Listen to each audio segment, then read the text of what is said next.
Bismillahirrahmanirrahim. Assalamualaikum warahmatullahi wabarakatuh. Saudara-saudariku, khususnya di keluarga besar Mira, Mahad Islam Rafi'atul Akhyar, alhamdulillah mengawali jumpa kita di subuh kali ini, Kamis 25 Safar 1443 Hijrah. Kita bermohon pada Allah Subhanahu wa taala semoga kita senantiasa dirahmati, diberikan bimbingan oleh Allah Subhanahu wa taala untuk menjalani aktivitas kehidupan kita, dan mudah-mudahan aktivitas di hari ini lebih baik dibandingkan dengan hari-hari sebelumnya yang telah kita lalui. Semoga Allah Subhanahu wa taala mengampuni dosa-dosa kita, memaafkan kesalahan-kesalahan kita, dan menambah keberkahan dalam sisa usia dan hidup kita insyaallah. Hari ini insyaallah kita akan mengawali kuliah perdana di kurikulum pembelajaran Mira, Mahad Islam Rafi'atul Akhyar. Di sini sudah tergabung kawan-kawan yang ada di Zoom ya. Dan juga barangkali yang belum terhubung lewat Zoom karena mungkin ada kurang informasi sebelum yang telah kami sampaikan. Nanti bisa teman-teman terkoneksikan dengan admin ya untuk selanjutnya supaya mengetahui informasi yang terkait dengan pembelajaran. Baik, untuk hari ini kita akan sampaikan kurikulum pembelajaran materi pertama yaitu akidah. Nanti Anda bisa yang terhubung lewat Zoom bisa melihat ya di sini yang nanti bisa di-download insyaallah. Nanti ada tata tertib yang ingin kita sampaikan supaya pembelajaran kita berlangsung secara benar dan terukur, karena kita ini belajarnya saya sampaikan berbeda dengan ta'lim umum ya. Ini sudah masuk kelas, artinya ada spesifikasi yang harus kita ikuti dari aturan-aturan dan tata tertib. Untuk itu supaya terukur dalam setiap materi pembelajaran nanti kami buatkan kurikulum ya, supaya nanti pembelajarannya secara bertahap kemudian lebih bisa diikuti dengan baik, materinya terukur, dan ada evaluasi nanti yang bisa diikuti oleh setiap mahasantri atau peserta sehingga pemahamannya bisa diukur ya. Kurikulum pembelajaran Mira, teman-teman nanti kalau bisa melihat ini nanti dari admin bisa zoom juga ke sini ya, atau insya Allah nanti ini kan sudah bisa di-download nanti ya via link yang masing-masing ada passwordnya di web, sehingga bisa diketahui ada tata tertib dasar yang berlaku dalam setiap pembelajaran. Materi yang pertama yaitu akidah ya, seperti saya sampaikan di pertemuan awal-awal, nanti ada materi seputar akidah, materi seputar fiqh ya, materi nanti seputar muamalah dan akhlak ya. Jadi ada 4 pokok, yang 4 pokok ini adalah dasar bagi setiap muslim yang memang harus mengetahuinya, dan bukan sekedar mengetahui tapi menguatkan simpul-simpulnya sehingga bisa ditampilkan dalam aktivitas kehidupan kita. Bagaimana kekuatan akidah itu menyemai di dalam jiwa kita sehingga nanti memberikan dorongan sinyal positif dalam perilaku kehidupan. Nah, sinyal perilaku kehidupan ini nanti akan tampak lewat ibadah ya, khususnya hubungan kita dengan Allah Subhanahu wa taala, kemudian muamalah yang secara spesifik terkait dengan makhluk di sekitaran kita, baik dengan manusia, dengan hewan, dengan tumbuhan. Nanti bagaimana Al-Qur'an dan hadis-hadis Nabi sallallahu alaihi wasallam mengatur semua itu ya. Jadi nanti kalau sudah masuk ibadah kemudian muamalah, nanti ilmunya disebut dengan fiqih. Terkait ibadah seperti apa, kalau ada nanti dengan sholat namanya fiqih sholat, kalau ada zakat namanya fikih zakat ya, kalau ada umrah haji namanya fikih umrah dan haji. Kemudian nanti ada hubungan muamalah dengan manusia, ini juga termasuk dalam ranah fikih. Nanti kalau bisnis nanti babnya tijarah atau buyu' gitu kan. Nah, nanti kalau ada persoalan sosial nanti babnya lain lagi dan sebagainya. Kemudian yang terakhir, yang keempat, persoalan akhlak. Bagaimana kita menunaikan 3 hal tadi, baik dalam akidah, ibadah, dan muamalah, yang dihiasi dengan kemuliaan-kemuliaan sikap yang diikat oleh norma-norma tertentu. Ya, bagaimana akhlak kita dalam menunaikan ibadah kepada Allah misalnya. Ya, boleh jadi ada orang yang interaksi dengan manusia, diundang misalnya ke pernikahan, ya pakaiannya bagus, lengkap, tampilannya indah, tapi kenapa ketika diundang oleh Allah Subhanahu wa taala yang oleh Al-Qur'an dikatakan kenakan pakaian terbaikmu. Ya bani Adam khudhu zinatakum 'inda kulli masjid. Quran surah ke-7 Al-A'raf di ayat ke-31 itu, hei anak cucu Adam, jika tiba panggilan dari masjid, kenakan pakaian terindahmu, ya. Bukan yang termewah, tapi yang terindah, yang terbaik gitu. Coba kita tanyakan pada diri kita, apakah setiap kita memenuhi panggilan Allah yang 5 kali dalam sehari, dijanjikan untuk dipenuhi hajat kita, dikabulkan doanya, kan? Coba bandingkan ketika kita mendapat panggilan dari manusia yang boleh jadi belum tentu memenuhi aspek-aspek kebutuhan hidup kita. Nah, ini nanti domainnya ada di akhlak. Dan akhlak ini pun nanti akan terkait dengan betapa cepatnya karunia Allah diberikan pada orang berakhlak, betapa cepatnya jawaban doa itu diberikan pada orang berakhlak, betapa cepatnya bimbingan dan penyertaan kehidupan kita disertai oleh kemuliaan-kemuliaan yang bersumber dari Allah Subhanahu wa taala bagi orang berakhlak. Karena itu pujian pada Rasulullah sallallahu alaihi wasallam pun tidak dilepaskan dari faktor akhlak. Wa innaka la'ala khuluqin azim. Ya, dan sungguh Muhammad sallallahu alaihi wasallam, engkau memiliki satu budi pekerti yang sangat agung, sangat luar biasa. Nanti 4 pokok ini. Nah, terkait dengan pelajaran akidah, nah insya Allah nanti saya akan mengajarkan, ya, dan nanti juga insya Allah di sesi pengajaran ini akan ada bertahap, dan dalam tahapan-tahapan ini pula nanti insya Allah juga ada pengajar-pengajar, syekh-syekh lain juga yang akan memberikan pandangan-pandangan sehingga memperkaya wawasan dan khazanah pengetahuan kita insya Allah, ya. Karena saya sedang mengupayakan juga insya Allah terhubung ke beberapa negara untuk bisa berkontribusi dalam Mira ini. Udah ada yang kita bangun dengan Al-Azhar, kemudian juga beberapa kampus lain dari Sudan, dari Turki, ya, kemudian juga dari Saudi. Kemarin bahkan sudah mengajukan permohonan juga untuk bisa terlibat dalam daurah-daurah terkait pembelajaran. Insya Allah bisa memperkaya wawasan kita. Kemudian durasinya, teman-teman sekalian, ini ada 60 menit, ya, 60 menit jadi setiap pembelajaran. Waktunya Senin sampai dengan Kamis, ya. Senin sampai dengan Kamis kami mengalokasikan pukul 5 sampai dengan pukul 6, 1 jam, ya, setiap ba'da subuh 1 jam, atau bersifat kondisional, tapi nanti akan diinfokan beberapa waktu sebelumnya. Jadi kalau misalnya saya sedang berada di luar kota atau tidak memungkinkan di waktu ini, insya Allah akan diinformasikan, misalnya pindah jamnya ke malam atau ke sore, akan diinformasikan sebelumnya. Nah, jika ada yang tidak berkesempatan sesuai dengan waktu dimaksud, nanti insya Allah bisa mengakses video rekamannya yang ada di web sesuai passwordnya masing-masing, karena ini direkam insya Allah, ya.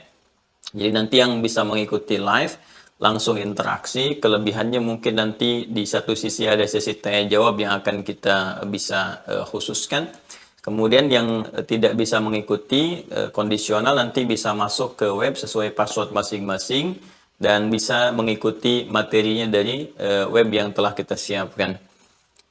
Kemudian topik yang akan kita bahas pada bagian pertama tentang esensi beragama, pengertian akidah dan iman. Ya, hari ini Kamis tanggal 25 Safar 1443 Hijriah, 7 Oktober 2021 Masehi. Jadi setiap pertemuan ini akan ada ini, ya, ada intisari. Jadi nanti akan ada intisarinya. Jadi kita ketahui belajarnya kapan, materinya apa, pengajarnya siapa, ya. Jadi kalau nanti ada hal-hal yang harus dievaluasi, kita bisa mereview dengan mudah untuk menemukan tanggal pembelajaran kapan, di waktu kapan. Mohon izin, sebelum sampai ke pembelajaran, kami sampaikan tata tertib, ya, untuk pembelajaran kita, karena kita masuk di situasi formal belajar. Dan nanti insya Allah juga ada di MC, ya, sebelum kita mulai itu yang akan menyampaikan untuk ke depan, karena ini awal jumpa perdana kita agak langsung. Yang pertama, para mahasanti yang mengikuti KBM, kegiatan belajar mengajar via Zoom, wajib mendaftar via admin berdasar password yang telah dimiliki saat pendaftaran Mira. Jadi nanti kalau mau gabung, ya, komunikasikan di admin. Biasanya admin sudah menyampaikan, sehingga nanti bisa terukur absensi yang masuk ke kita, ya. Jadi ini saya betul-betul akan serius karena kita mengalokasikan waktu, ya, tenaga dan sebagainya juga sayang kalau kita tidak maksimalkan. Kedua, Mahasanti peserta Zoom wajib mengikuti dengan serius sesuai dengan adab menuntut ilmu. Jadi mohon ya, saya juga kan tidak sambil rebahan mengajarnya. Jadi antum juga mendengarnya jangan sampai sambil rebahan. Saya tidak sambil minum teh, minum kopi. Jadi antum juga fokus. Ya karena tolong jadikan satu sesi pembelajaran itu khusus untuk belajar. Selebihnya silahkan nanti menata aktivitas yang lainnya. Kemudian Mahasanti yang tidak mengikuti Zoom dapat mengakses video pembelajaran di web khusus Mira, tadi telah saya sampaikan. Keempat, Mahasanti yang telah mengikuti pembelajaran wajib mengikuti evaluasi materi dengan menjawab beragam pertanyaan terkait yang disajikan dalam web. Jadi nanti setelah materi disampaikan, insya Allah ada sesi pertanyaan-pertanyaan untuk evaluasi pemahaman. Nanti setiap Anda bisa mengakses di web masing-masing sebelum masuk ke pembelajaran berikutnya. Jadi kalau belum mengikuti itu, kita tidak akan sertakan di Zoom ya, atau nanti juga belum bisa mengakses video yang berikutnya karena nanti yang selanjutnya ini tidak akan tersambung live via YouTube ya. Jadi nanti hanya akan diakses di web tertentu saja yang sudah dapat password dan juga yang mengikuti Zoom. Saya menginginkan dengan metode ini apa yang kita pelajari semua dipahami. Jadi saya tidak menghendaki untuk hafalan, tapi menghendaki pemahaman. Jadi untuk menguji apakah paham atau tidak, kita turunkan lewat ragam pertanyaan terkait materi. Ini bukan persoalan naik kelas atau tidak naik kelas ya. Kita tidak ada hubungan dengan itu. Lebih kepada paham tidak materi yang disampaikan. Jadi kalau belum paham, sampai paham betul, baru naik lagi ke step pembelajaran berikutnya. Ya, boleh jadi nanti teman-teman sebelum pindah ke yang berikutnya akan selesai karena skornya harus 100%. Ya, nanti akan ada penjelasan misalnya yang kurang di mana dari 10 pertanyaan kalau salah satu misalnya, nah tetap teman-teman harus menyempurnakan dulu sampai betul-betul paham baru naik ke step berikutnya supaya jelas dan mengerti apa yang telah dipelajari. Kemudian materi pembelajaran yang akan disampaikan secara bertahap dan hanya boleh diikuti oleh Mahasanti yang lulus dalam sesi evaluasi tadi yang saya sampaikan. Jadi kalau sudah lulus itu baru boleh masuk ke yang berikutnya lagi sehingga belajarnya nggak lompat-lompat. Jangan sampai baru gabung sudah masuk nanti ke materi yang ketiga kayak naik tangga langsung lompat ke atas gitu. Sehingga nanti ada pemahaman yang melompat dan ini agak berbahaya. Ini agak berbahaya. Saya sering perhatikan juga di ta'lim-ta'lim saat saya mulai mengajar juga, ya, misal ada yang sudah belajar kitabnya Imam An-Nawawi misalnya, yang beliau mengarang juga At-Tibyan fi Adab Hamalatil Quran. Setelah itu beliau menuliskan 42 hadis disebut dengan Al-Arba'in An-Nawawiyah. Setelah itu Riyadhus Shalihin, ya, 1896 hadis ya. Kemudian setelah itu nanti ada Al-Majmu', ada Sahih Muslim dan turunannya. Nah, ini belum belajar At-Tibyan sudah masuk misalnya ke Riyadhus Shalihin, jadi persoalan. Ya, At-Tibyan itu kan tentang adab. Bagaimana cara kita belajar supaya berkah, supaya cepat paham, bagaimana menghormati guru. Guru pun sama, belajar juga kitab itu. Bagaimana guru juga bisa menyampaikan dengan adabnya. Ya, walaupun kitab ini dikhususkan untuk berinteraksi dengan Al-Quran, tapi kaya sekali dengan pembelajaran adab dalam kita menuntut ilmu. Setelah adabnya dapat, maka ilmunya mudah diraih. Nah, saya perhatikan ada beberapa yang langsung lompat kepada kitab kesekian, tangganya tinggi, sehingga ketika mendapatkan informasi, adabnya tidak ada, sehingga keberkahan ilmu itu tidak didapatkan. Ini yang menyebabkan seringkali mudahnya seorang berdebat, mudahnya saling menyalahkan. Itu saya tidak pernah mengajarkan demikian. Jadi harus ada tazkiyah, kebeningan-kebeningan dalam hati kita yang mencerminkan akhlakul karimah. Ya, berbeda pendapat itu boleh-boleh saja terjadi karena tidak mungkin semuanya sama. Ya, sepanjang bukan dalam hal yang usul, yang pokok-pokok. Ya, kalau sudah dalam yang usul itu bukan beda pendapat lagi. Ya, itu ada perbedaan-perbedaan mendasar. Yang usul itu yang pokok ya, termasuk masalah akidah nanti yang pokok-pokoknya. Nanti ada furuknya, ya ada yang pokoknya. Keesaan Allah misalnya itu sudah pokok, nggak bisa ditawar. Nggak mungkin ada pendapat mengatakan berbeda, ulama berbeda pendapat tentang keesaan Allah, itu mustahil gitu ya. Tapi kalau masalah yang furuk-furuk dan sebagainya, turunan-turunan cabang-cabang yang memang sifatnya fleksibel untuk kemudahan kita, maka di situ terbuka ruang sesuai dengan kemudahan masing-masing. Baik, untuk hari ini ada 5 pembahasan yang akan kita uraikan terkait topik pertama. Jadi di setiap topik itu ada subtopiknya, pokok bahasannya. Ya, topik pertama yang kita bahas sekarang tentang esensi beragama, ya, mengapa kita harus beragama gitu. Itu ya, itu poin yang penting ya. Mengapa sih setiap manusia itu mesti beragama?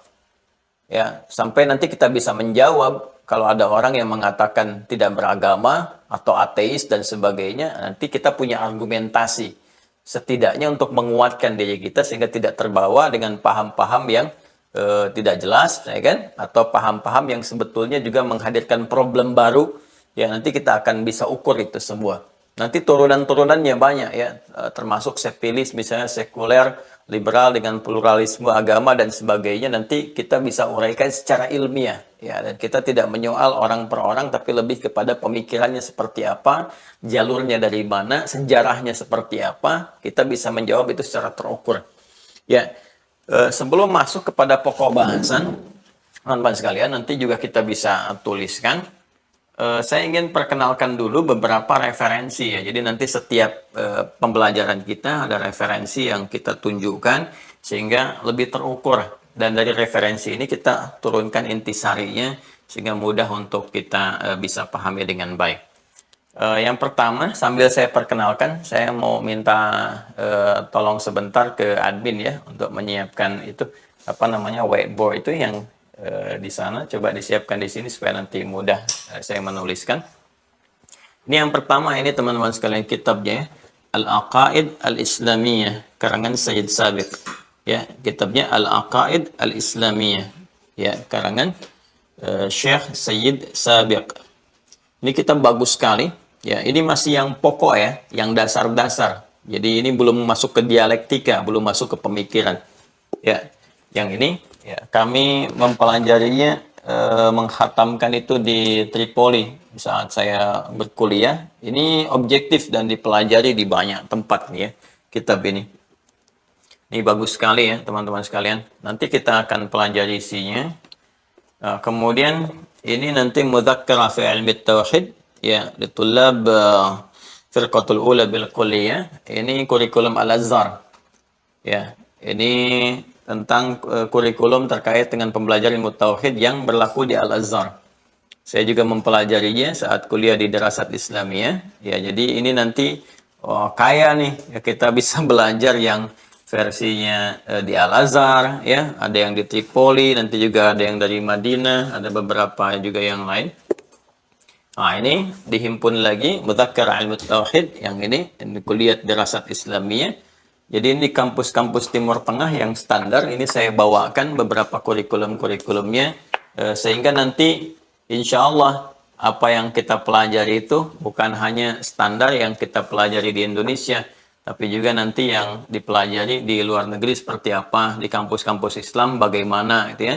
Jadi Anda yang belajar di MIRA ini, insya Allah mempelajari kurikulum yang sama dengan yang belajar di Al-Azhar ya, dengan yang belajar misalnya di Madinah, ya kan, di Tripoli, kuliah dakwah Islamiyah dan sebagainya.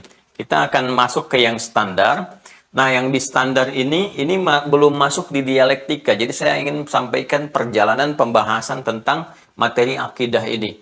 Jadi ada pembahasan murni terkait dengan faktor penguatan keimanan. Rasulullah datang dengan risalah tauhid, menyampaikan tentang pentingnya menguatkan akidah. Kita akan pelajari akidah itu apa. Ini masa 13 tahun saat di Mekah. Jadi sebelum hijrah ke Yathrib yang kelak bernama Al-Madinah Al-Munawwarah, dan kurang lebih 10 tahun di sana nanti menyampaikan risalah yang tahapan selanjutnya, terutama risalah yang terkait dengan aspek-aspek fikih. Jadi tauhid ini fasenya fase Mekah, dan fase Mekah yang 13 tahun ini terhimpun nanti dalam banyak ayat dalam Al-Quran, termasuk hadis-hadis Nabi Sallallahu Alaihi Wasallam. Saya ini baru tunjukkan kitab, belum kitab hadisnya. Jadi kalau nanti masuk kitab hadis, nanti saya bawa kitab hadisnya. Ini kitabnya yang ini, kan? Nanti referensinya begini, babnya ini dan sebagainya. Nanti untuk mempermudah kita intisarikan. Nah, nanti saat masuk ke akhir abad kedua, awal abad ketiga, baru masuk dialektika di situ.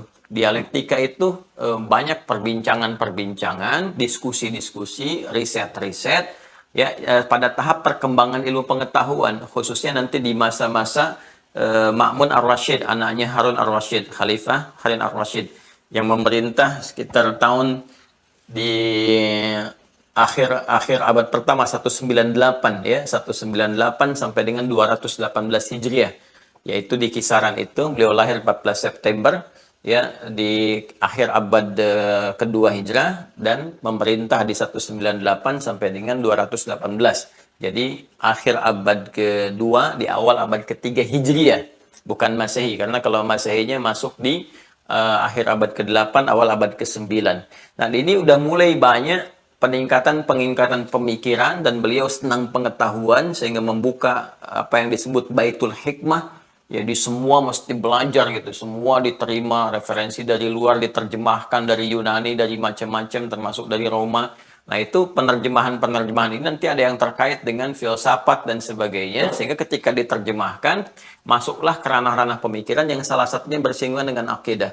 Dari situ nanti akan muncul banyak aliran-aliran terkait dengan akidah. Ya, nanti kita akan kenal dengan Mu'tazilah misalnya, aliran pemikiran akidah dari Ahlul Hadis, dari pemikirannya misalnya Abul Hasan Al-Asy'ari dan sebagainya, yang melahirkan mazhab-mazhab dalam akidah. Dan ini nanti saya akan jelaskan sejarahnya sampai terbawa, sampai dengan ke suasana kini. Itu yang kita kenal nanti sekarang, misalnya ada ya di akidah itu ada yang mazhabnya Asy'ariyah, Asy'ari, ada yang kemudian menamakan dengan Salafi, ada yang Mu'tazilah, Qadariyah, Jabariyah, macam-macam. Itu periode-periode setelah dialektika. Jadi nanti saya akan tunjukkan juga referensi-referensi terkait itu. Jadi kan kita bagi ke dalam 3 bagian. Bab tentang masa-masa Nabi mengajarkan yang terhimpun dalam Al-Quran dan hadis-hadis Nabi Sallallahu Alaihi Wasallam. Ini yang akan kita pelajari di awal. Kemudian bab yang terkait dengan masa-masa banyak riset, diskusi-diskusi, dan dialektika seputar dialog-dialog penguatan keagamaan, yang juga salah satunya melahirkan nanti mazhab-mazhab dalam akidah. Jadi di akidah pun ada mazhab, bukan hanya di fikih. Jadi kalau di fikih kita temukan misalnya mazhab yang populer ya, di antara sekian yang banyak itu ada mazhab misalnya Hanafi, jadi An-Nu'man Abu Hanifah yang wafat tahun 150 Hijrah. Kemudian ada mazhabnya Imam Malik misalnya, ya, Malik bin Anas yang dikenal dengan Maliki. Kemudian ada mazhabnya Al-Imam Asy-Syafi'i, Muhammad bin Idris Asy-Syafi'i. Ada mazhab misalnya Hambali, Imam Ahmad bin Hambal, ya, yang sangat populer. Yang 4 itu di fikih. Di akidah pun ada. Jangan salah gitu kan, ada. Dan ini pemahaman-pemahaman yang muncul dari penggalian terhadap nas-nas. Jadi nanti ada mazhab yang diikuti yang benar, ada mazhab juga yang tidak diikuti karena dampak dari akibat masuknya atau infiltrasi jadi diskursus-diskursus, pemikiran-pemikiran yang muncul dari dunia luar. Nanti kita akan belajar itu. Tapi yang pertama, sebelum kita masuk ke situ, lebih baik kita pelajari pokoknya dulu. Ini hal mendasar yang penting diketahui. Ya, kenapa sekarang kita temukan banyak ragam perbedaan pendapat yang kadang-kadang menjadi keras gitu dan melahirkan permusuhan? Karena yang digali dari awal itu bukan dasar pokok penguatan imannya, tapi langsung masuk kepada sejarah ke abad kedua, akhir kedua Hijrah ke awal ketiga Hijrah.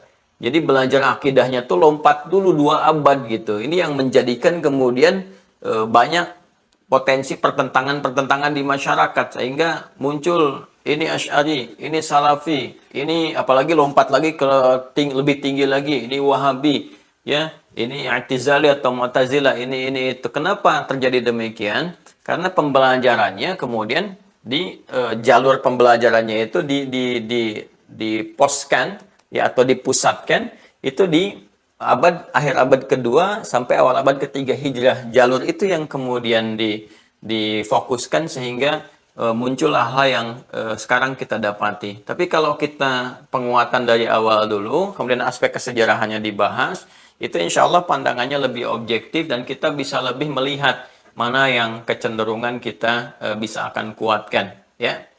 Jadi tolong dipisahkan ya antara belajar akidah dengan belajar sejarah akidah, ya, dengan belajar mazhab-mazhab dalam akidah. Nanti ini 3 hal yang berbeda. Nah, sekarang kita akan belajar dulu topik pertama tentang esensi beragama, pengertian akidah dan iman. Jangan-jangan kita bahas akidah, tapi belum memahami apa itu akidah, ya kan? Apa itu iman? Apa bedanya akidah dengan iman? Di topik pertama ini saya sudah tuliskan di sini ada 5 pokok pembahasannya.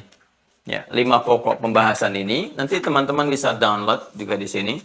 Satu, anatomi manusia dalam Al-Quran dan Sunnah. Ya, kedua, kebutuhan manusia untuk beragama. Kenapa manusia harus beragama? Ketiga, menentukan kebenaran satu agama. Bagaimana agama itu bisa dinilai benar sehingga bisa kita pilih. Ya. Kemudian keempat, makna dan esensi akidah. Nah, dan kelima, korelasi iman dengan akidah. Ini 5 pokok pengantar. Ini baru pengantar ya, yang kita pelajari. Nanti setelah itu pelan-pelan kita sarikan dari kitab-kitab yang telah kita tunjukkan. Baik, sekarang kita masuk bagian pertama. Tolong teman-teman fokus dulu ya. Kita belajar tentang anatomi manusia dalam Al-Quran dan Sunnah. Dan di sini akan masuk korelasinya dengan hal-hal terkait agama dulu. Baru dari situ nanti akan turun pengertian akidah dan iman. Bismillah. Mudah-mudahan semua bisa terfokuskan, terlihat dengan baik. Cukup ya, bisa kelihatan dari sini ya. Kalau saya geser ke sini, bisa nggak? Saya geser dulu ya, supaya nggak terlalu jauh gitu. Bismillah. Nah, segini. Kelihatan ya? Nah, ini saya juga lihat deh. Bisa lebih tampak. Nah, tolong nanti di-zoomkan ya, supaya lebih kelihatan. Bismillah. Kita pelajari yang pertama, anatomi manusia dalam Al-Quran dan Sunnah. Sebagian materi ini pernah saya sampaikan dalam ta'lim umum. Anatomi manusia. Ya. Anatomi manusia, ini dalam Al-Quran dan Sunnah. Dalam Al-Quran dan Sunnah. Ya. Nanti kalau yang sudah ada bisa lihat buku kami yang Ma'rifatul Insan ya. Ma'rifatul Insan, bimbingan menuju manusia paripurna. Di situ lebih terperinci. Ya. Kalau kita belajar di kedokteran misalnya, ya, anatomi itu kan cenderung membahas tentang fisik ya, hal yang terkait dengan fisik. Misalnya anatomi tubuh gitu kan, lebih kepada mempelajari, membedah segala yang terkait dengan tubuh kita. Dari ujung kepala sampai dengan ujung kaki. Nah, hanya kalau kita melihat di disiplin ilmu yang ada saat ini, dalam konteks kemanusiaan, belum ada yang membedah tentang anatomi manusia secara utuh. Ya, bagaimana satu sosok disebut dengan manusia, seperti apa bagian-bagiannya, secara terperinci seperti apa isinya, fungsinya bagaimana, ya, belum ada yang memberitakan, menyampaikan secara terukur menjadi disiplin pengetahuan yang sampai ke sana. Ya, ini wajar dipahami. Kenapa? Karena memang yang sangat mengetahui ya tentang sebuah ciptaan itu hanya penciptanya. Bukankah pembuat kapal akan sangat mengerti tentang kapal? Ya kan? Pembuat pesawat akan sangat mengerti tentang pesawat. Pembuat handphone sangat mengerti tentang handphone sehingga bisa menjelaskan bagian-bagiannya. Bukan cuma hardware-nya, software-nya juga. Di hardware ada ini, ada ini, ada ini, software-nya ini, fungsinya begini, kaitan software dengan hardware juga seperti ini. Ada kan logika berpikir sederhana, setiap pencipta akan sangat mengetahui apa yang diciptakan. Demikian adanya, kenapa belum kita temukan pembahasan tentang anatomi manusia secara utuh dan detail? Ya, dalam karya-karya yang ditampilkan oleh manusia. Karena memang manusia tidak bisa menciptakan manusia. Ya, manusia tidak bisa menciptakan manusia. Artinya manusia bukan pencipta manusia. Ya, maka kita mesti mengembalikan kepada pencipta hakiki bagi manusia dan setiap makhluk yang ada. Tiada lain, yaitu kita harus kembalikan kepada keterangan sang pencipta. Di sini Allah Subhanahu wa taala. Kita juga nanti akan belajar kenapa kita menuhankan Allah dan kenapa kita memilih Allah sebagai Tuhan serta Islam sebagai agama kita. Nanti ada turunannya, ada dasarnya. Ya, jadi kita sepakat bahwa untuk mengetahui tentang manusia secara utuh, kita harus kembalikan kepada pencipta manusia. Ya. Pencipta manusia. Dalam hal ini yang kita yakini Allah Subhanahu wa taala. Dia baik. Dalam hal ini yang kita yakini Allah Subhanahu wa taala. Nanti turunannya kita akan belajar ya, kenapa kita menuhankan Allah, dari mana datangnya nama Allah. Ini spesial semuanya. Kita akan bahas ya. Baik. Nah, kalau kita ingin mengetahui informasi segala yang disampaikan oleh Allah Subhanahu wa taala, maka kita harus lacak lewat firman-firman Allah. Ya, ini akan kita bedakan bahasanya. Kalau manusia kan berkata, ya kan? Kalau Nabi Rasul bersabda, kalau Allah kan berfirman, ya kan? Allah Subhanahu wa taala berfirman. Apa firman yang disampaikan yang berisi informasi tentang segala bentuk ketetapan darinya, baik penciptaan, ya, pemeliharaan, pemenuhan kebutuhan, ya kan? Keterangan-keterangan yang sangat penting dalam kehidupan dan sebagainya. Ya, ini ada dalam firman-Nya. Nah, sedangkan firman yang disampaikan oleh Allah Subhanahu wa taala semua terhimpun dalam Al-Qur'an. Ya, dalam Al-Qur'an.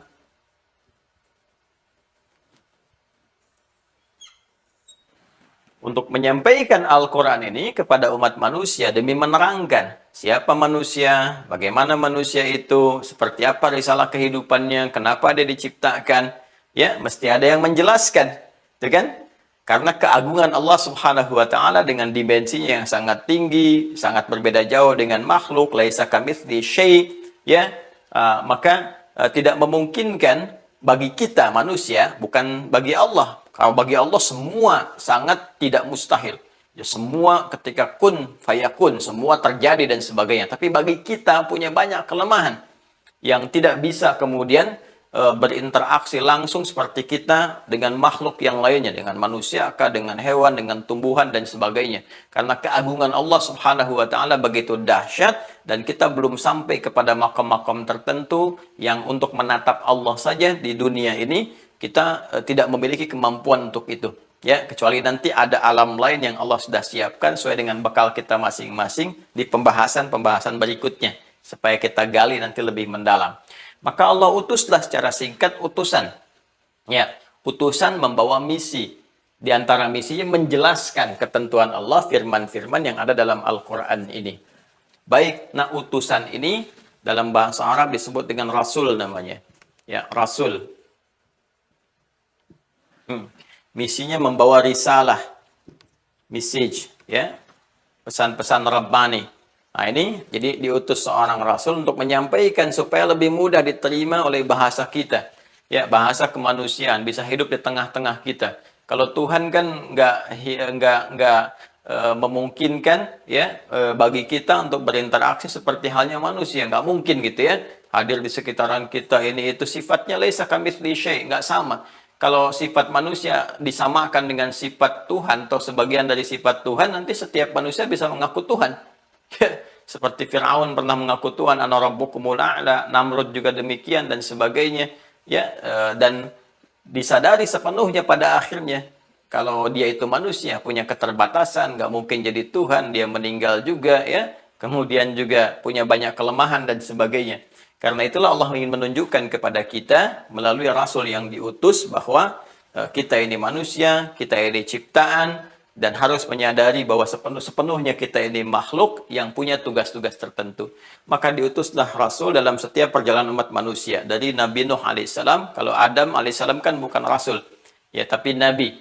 Bedanya Nabi dengan Rasul, kalau Nabi itu diutus, ya, beliau tidak memiliki umat, jadi hanya untuk pribadinya saja, dekatnya saja. Adam ya diberikan bimbingan oleh Allah Subhanahu wa taala lewat nubuwah, di situ ada istrinya, keluarga terdekatnya. Nanti ketika itu kemudian berketurunan menyebar dan menyebar, nanti setiap umatnya berganti zaman dengan hukum yang telah Allah tetapkan supaya semua mengenal Allah, punya bekal yang baik, diutus rasul-rasul. Ya, rasul pertama Nabi Nuh alaihissalam sampai yang terakhir untuk seluruh umat manusia Nabi Muhammad sallallahu alaihi wasallam secara singkat. Ya, maka setiap rasul itu nanti akan diberikan kitab yang disebut dengan hudan namanya.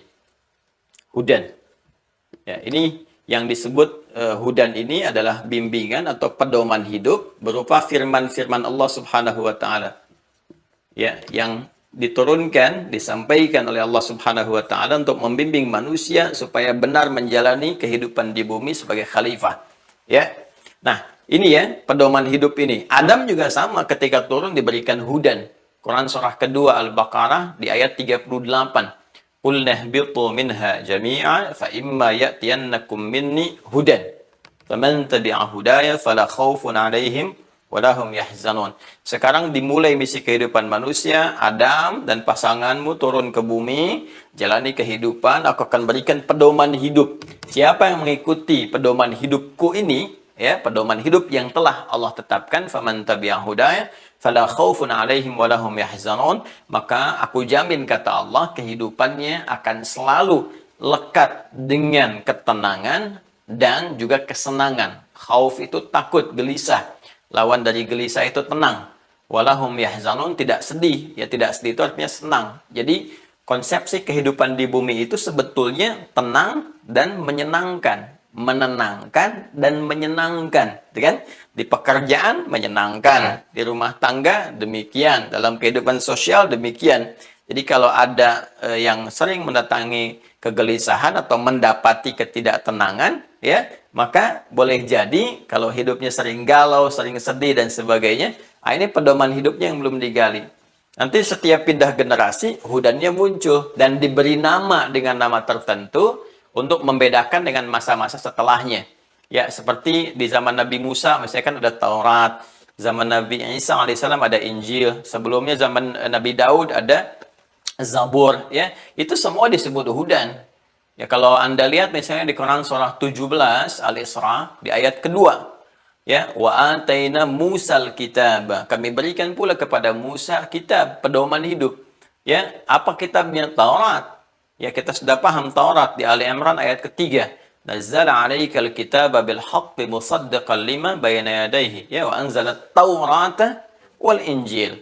Nah, Taurat disebut Taurat itu dengan hudan. Kembali ke Quran surah ke-17 Al-Isra di ayat yang kedua. Wa ataina Musal kitabah, kami berikan kepada Musa alaihissalam kitab sebagai pedoman untuk umatnya. Wa ja'alnahu hudan li bani Israel, dan kami jadikan kitab Taurat ini sebagai pedoman hidup untuk kelompok Bani Israel saja. Jadi terbatas Bani Israel. Boleh jadi nanti di satu umat nabinya bisa banyak. Ya, seperti saya sampaikan di era Nabi Ibrahim itu ada Nabi Ibrahim, Nabi Lut alaihissalam. Ya, di era Nabi Isa ada Nabi Isa alaihissalam, ada juga Nabi Yahya gitu kan yang lahir sebelumnya. Kemudian di eranya misalnya Nabi Musa, ada Nabi Musa, ada Nabi Nuh alaihissalam, ya, keduanya bahkan ditugaskan bersamaan. Nabi Musa sebagai seorang rasul, Nabi Nuh pendampingnya, gitu kan, alaihi wassalam. Nah, jadi ini hudan. Nabi Muhammad diutus untuk umat yang terakhir sampai kehidupan berakhir. Karena itu bahasanya di Quran tidak menunjuk kepada kelompok atau etnis tertentu. Kalau sebelumnya kan umat, kaum, bani, gitu kan, Bani Israel, ya Bani Israel. Nabi Muhammad tidak. Ya, maka karena beliau rasul terakhir untuk semua manusia sampai kehidupan itu berakhir, ya, dan terkumpul ajaran para rasul sebelumnya di risalah Nabi Muhammad SAW, maka firman yang Allah turunkan pun, petunjuk kehidupan hudan yang diturunkan pun, itu sifatnya lebih komprehensif. Dia mencakup semua petunjuk yang telah disampaikan rasul-rasul sebelumnya, dan kemudian diteruskan sampai dengan kehidupan berakhir. Dikumpulkan di satu nama, yaitu Al-Quran. Ya, diturunkan di waktu yang istimewa. Kemudian kitabnya karena istimewa, rasulnya istimewa, waktunya istimewa, dan fungsinya tetap kembali ke sini hudan. Yaitu ke Al-Baqarah ayat 185. Ya, Quran surah kedua ayat 185. Syahrul Ramadan alladzi unzila fihi al-Quran. Di bulan Ramadan, bulan yang sangat istimewa itu, bulan yang kita diperintahkan berpuasa itu, diturunkan Al-Quran. Apa fungsinya Al-Quran? Hudan linnas ini. Hudan menjadi pedoman hidup linnas untuk semua manusia. Karena bahasanya menggunakan linnas, kan, menunjuk pada semua manusia tanpa kecuali. Ya, dan ini sifatnya bentuk jamak. teman-teman sekalian, menunjuk sifat sosial, bukan tunggal. Jadi Nabi diutus bukan untuk orang per orang, tapi semua. Bukan hanya untuk kalangan bangsa Arab, gitu kan? Tapi untuk semua manusia sampai kehidupan berakhir. Maka Al-Quran pun ini pedoman hidup untuk semua manusia sampai kehidupan berakhir. Ya, nah ini dasar yang pertama dulu untuk kita ketahui. Ya, jadi kita mengetahui Allah berfirman, firman-Nya disampaikan pada Rasul, Rasul yang dipilih untuk umat terakhir Nabi Muhammad SAW, kan? Kemudian kitabnya disebut dengan Al-Quran, maka firman-Nya ada dalam Al-Quran, dan ini disampaikan konsepsinya sebagai pedoman hidup untuk semua manusia, karena semua manusia dan kita termasuk manusia. Artinya semua referensi terkait kehidupan kita, kalau ingin mengetahui tentang petunjuk-petunjuk dari Sang Pencipta, yaitu Allah Subhanahu wa Ta'ala, maka rujukannya dari sini. Jelas ya? Rujukannya dari Al-Quran. Nah, penjelasan-penjelasan terkait Al-Quran nanti akan disampaikan oleh Rasulullah. Tafsir terbaik kan dari Nabi SAW, karena beliau diutus itu untuk menafsirkan, menjelaskan. Tafsir itu menjelaskan secara terukur, secara jelas, sehingga tidak ada lagi kegamangan akan pemahaman-pemahaman dari apa yang kita kaji itu tafsir. Kedalamannya disebut dengan takwil namanya. Oke? Ah, di sini karena fungsi Nabi itu menjelaskan, menerangkan kandungan-kandungan Al-Quran, baik melalui perkataan beliau, baik melalui tindakan beliau, baik melalui ketetapan beliau, atau sifat-sifat kehidupan beliau yang terkait dengan risalah, itu semua disebut dengan hadis namanya. Hadis. Ya. Ma usnida ila Nabi sallallahu alaihi wasallam min qaulin aw fi'lin aw taqririn aw sifatin khalqiyatin aw khuluqiyatin. Segala yang disandarkan kepada Rasulullah sallallahu alaihi wasallam, Nabi Muhammad sallallahu alaihi wasallam, baik dari perkataan ketika menjelaskan kandungan wahyu dari Al-Qur'an, kemudian perbuatan, ya, beliau nggak berkata, tapi ada perbuatan menunjukkan kepada kita. Al-Quran berfirman, wa aqimus salat, tunaikan salat. Kan bagaimana caranya? Ya, maka Nabi menjelaskan dengan perkataan, misalnya kan, ketika beliau menerangkan kepada Khalad bin Rafi Az-Zurayaqi, begini cara salat yang benar, diterangkan dengan perkataan. Tapi ketika mempraktekkan itu kan tidak berkata-kata kepada sahabat, menjelaskan.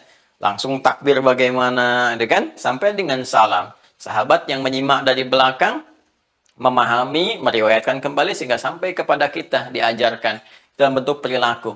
Takdir ketetapan, ya. Beliau tidak mengatakan iya misalnya, atau tidak juga melarang, tapi mendiamkan persoalan tertentu yang dibenarkan oleh beliau menjadi sebuah ketetapan. Ya, ada sifat-sifat perilaku, misalnya kan, sifat-sifat hiasan kehidupan. Nah, ini semua yang terkait disandarkan kepada Rasulullah disebut dengan hadis, ya. Jika berkorelasi dengan kehidupan terkait dengan syariat, ya, terkait dengan syariat.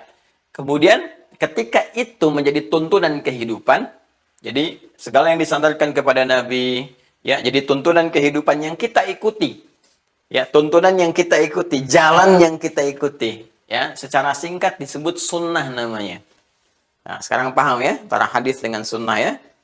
Ya, kalau di ilmu hadis ini disamakan. Jadi nanti sunnah itu pengertiannya ada dalam pengertian fikih, ada dalam pengertian usul fikih, ada dalam pengertian ilmu hadis. Yaitu nanti berbeda. Ya, kalau kita masuk ke dalam pengertian hadis, maka tadi segala yang bersandar dari Nabi Shallallahu Alaihi Wasallam, dari perkataan, perbuatan, perilaku atau sikap dan sifat yang melekat kepada beliau, kan? Nah, kalau kemudian kita ikuti maka menjadi sunnah dalam kehidupan. Nah, kalau kita bawa kepada persoalan usul fikih, nanti beda lagi timbangannya. Ya, kalau kita hadirkan ke kaidah, nanti ada pertengahan mubah, tarik ke kanan sunnah, tarik ke sini jadi hukumnya wajib, tarik ke kiri makruh, ke sini lagi menjadi haram, jadi konsepsi hukum namanya. Ya, dasarnya bisa berbeda. Apa yang dikerjakan itu mengandung pahala, tidak bisa dikerjakan pun karena alasan tertentu tidak mengandung dosa, kan? Maka ini sudah masuk ke dalam kaidah-kaidah di fikih. Nanti masuk ke dalam terapan fikih, terapannya sudah masuk ke praktek. Makanya kita kenal nanti misalnya ada sholat sunnah, sholat wajib, puasa sunnah, puasa wajib, ya. Nah, yang kita maksudkan di sini dalam konteks pengertian ilmu hadis, ya. Jadi kalau segala yang disandarkan kepada Rasul yang disebut hadis, kalau ini menjadi tuntunan kehidupan yang kita ikuti disebut sunnah. Karena itu ada yang sering kita dengar syiar atau istilah-istilah yang terkait dengan syariat itu Al-Quran, Sunnah, Al-Quran, Sunnah. Itu bukan ingin menunjuk pada golongan tertentu. Jadi jangan dipahami kalau Al-Quran, Sunnah misalnya, oh ini kelompok A, kelompok B, tidak demikian. Ya semua orang Islam itu pasti Al-Quran, Sunnah. Semua orang Islam. Nggak mungkin ada orang Islam itu nggak Al-Quran, Sunnah. Mustahil. Ya mustahil. Rujukan bagi orang Islam sumbernya itu cuma dua. Yang paling utama, ya Al-Quran dengan Sunnah. Nanti turunannya penjelasan-penjelasan.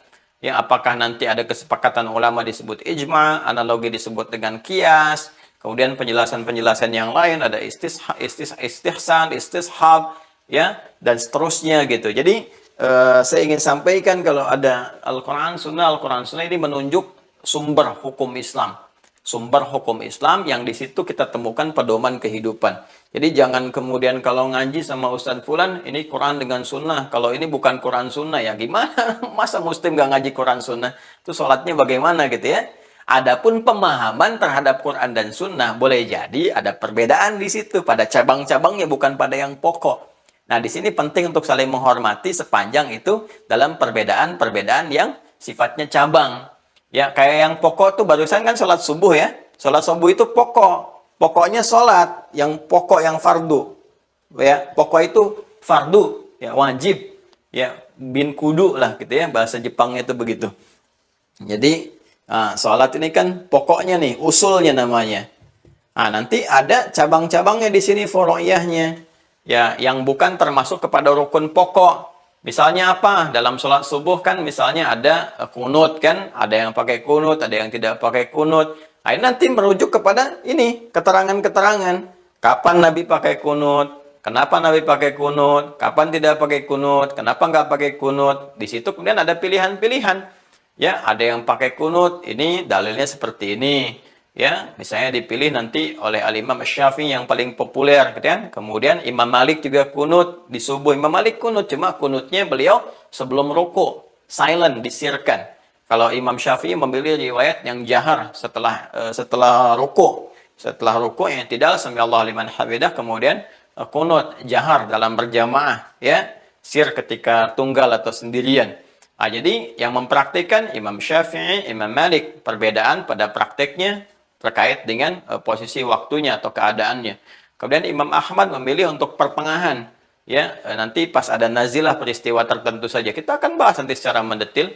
Ya, Imam Abu Hanifah memilih untuk tidak kunut. Alasannya begini, begini, begini. Itu semua furu'. Ya, bukan hal yang pokok. Semuanya justru mengacu referensinya kepada sunnah. Karena nanti ada turunan sejarah mengatakan Nabi kunut dalam peristiwa A, gitu kan? Setelah itu kejadiannya begini. Hadis dari Ibnu Umar, beliau meneruskan kunutnya, mengajarkan kepada Al-Hasan doanya. Hadis lain praktekkan beliau nggak kunut lagi setelah itu, ya kan? Nanti muncul surah di Ali Imran itu yang ayat 128. Ya, laisalaka minal amri syai'un aw yatuba 'alaihim aw yu'adzibahum fa innahum zalimun. Ya kan? Jadi ketika turun ayat itu nanti Nabi mengajarkan kepada Al-Hasan doanya yang Allahumma hdini fiman hadait dan seterusnya. Ibnu Umar kemudian melestarikan itu, ada sahabat yang tidak meneruskan. Di sini baru ulama melihat, ya, oh saya mau teruskan aja, toh Nabi pun tidak melarang dan mengajarkan doa. Yang lain mengatakan, oh itu Nabi kunutnya saat ada peristiwa tertentu disebut nazilah, maka muncul istilah kunut nazilah. Yang lain mengatakan saya tidak kunut saja karena asalnya nggak kunut. Ya, ada peristiwa itu baru kunut, makanya tidak kunut. Nah ini pandangan terhadap sunnah. Ya, pandangan terhadap sunnah. Jadi kalau ada yang misalnya yang kunut, jangan Anda katakan itu bukan sunnah. Atau kalau ada yang kunut mengatakan itu bukan sunnah, bukan. Ya, semua mengacu ke sini. Jadi jangan sampai diukur lah yang furu'iyah. Ini menunjukkan pemahamannya terbatas. Belum mengerti gitu, belum paham. Nah, pada yang belum mengerti ini jangan dimarahi. Jadi jangan sampai terlibat ikut-ikut pertentangan. Saya tidak mengajarkan permusuhan. Tapi lebih mencerahkan. Cari referensi, cari wacana. Kita bisa berbeda pendapat, tapi saling mahabbah, saling mencintai. Ya kalau dasarnya kita itu bening, bersih, ada rasa cinta, ada rasa kebaikan, insya Allah kehidupan kita akan lebih nyaman. Minimal untuk kita sendiri tenang. Oh ini kok mau jadi baik malah mikirin orang, Anda aja ibadah belum benar, masa sudah ngoreksi ibadah orang lain? Gitu kan? Apa kita menjamin ibadah kita sempurna? Kan belum tentu juga gitu ya. Di sini pentingnya kita bersikap adil dan bijak ya. Minimal untuk diri kita. Perbaiki dulu. Jadi ini saya ingin terangkan ini dulu ya. Terangkan dari sini dulu supaya mengerti apa itu Al-Quran, apa itu Sunnah. dan kenapa kita merujuk ke situ gitu ya. Dan memahami ini pun nggak bisa memahami sembarangan dengan persepsi kita. Dengan akal pikiran tuh nggak boleh. Kita harus kembali kepada keterangan para ulama yang merujuk keterangan-keterangan dimaksud. Nah, karena itu terkait dengan penciptaan manusia ini, jika kita bisa menemukan mengapa manusia membutuhkan agama, dari agama turun akidah, dari akidah turun iman, dari situ kita memilih kenapa Tuhannya Allah. Jadi kalau ditanya sekarang kita mengerti bagaimana menjawab argumen semua agama sama, menuju pada Tuhan yang sama, cuma caranya beda-beda. Ayo jawabnya seperti apa? Kita harus punya jawaban. Kalau Anda ditanya kenapa Anda milihnya Allah Tuhannya, bukan yang lain, jawabnya apa? Ini pertanyaan kan simple gitu. Ya. Tapi sebetulnya sudah terjawab semua di Al-Quran. Keterangan di hadis juga ada. Dan kalau ada yang bertanya begitu lagi, jawabannya lebih gampang. Ya, kenapa Anda tidak ikut agama ini? Kenapa pilihnya Allah? Ya, Anda bisa jawab, maaf, pertanyaan itu sudah ada 15 abad yang lalu. Anda telat menanyakannya. Gitu kan? Anda telat bertanya yang 15 abad yang lalu sudah ada. Anda sudah ada jawabannya. Ini jawaban saya begini-begini. Jadi bisa berdakwah dengan cara yang baik.